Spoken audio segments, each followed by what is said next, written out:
Friends, મિત્રો, દોસ્તાર, બહેનપણી, ભાઈબંધ એટલે કે આપણને ભગવાન પાસેથી ફ્રીમાં મળેલી ગિફ્ટ. હવે જે વસ્તુ ફ્રીમાં મળી હોય એની કદર થોડી હોય, હે ને? આ એ લોકો જે આપણું કામ બગાડવા ઓલવેઝ ફર્સ્ટ હોય. મારા બર્થડે પર કેકથી મારું ફેસ તો એવી રીતે બગાડે કે જાણે એને કેટલાય જન્મોની દુશ્મની હોય મારી જોડે. કોઈક પાસે તો છે ને 2, 4, 5 ફ્રેન્ડ્સ હશે, પણ મારી પાસે તો ખટારો ભરાઈ જાય અને તોય અમુકને લટકાવવું પડે ને, એટલા બધા ફ્રેન્ડ્સ છે.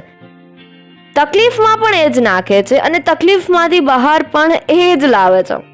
સાલા બહુ હરામી છે હો. મારી પ્રોબ્લેમ્સનું સોલ્યુશન મને ક્યારેય એની પાસે નથી મળતું. હા, મારી પ્રોબ્લેમનું સોલ્યુશન મને ક્યારેય નથી મળતું, પણ હા, પ્રોબ્લેમ ભૂલી જવાના કારણો ઘણા મળી જાય છે. આપણે ગમે એટલા પરફેક્ટ તૈયાર થયા હોય પણ ભૂલો તો એ જ લોકો કાઢે છે. ખુદ મારી ભલે ગમે એટલી મેથી મારે પણ જો બીજું ઇન્સલ્ટ કરે ને તો એની તો શામત જ આવી જાય.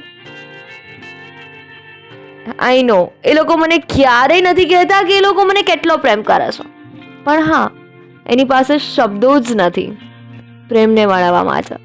એવા છે મારા દોસ્તારો, સાલા બધા નંગ છે પણ વીટીમાં મઢાઈ જાય ને એવા છે. So guys, share this video with your friends. Stay tune with ધારા ગોહિલ. ન્યૂ વિડીયો બહુ જ જલ્દી આવી જશે.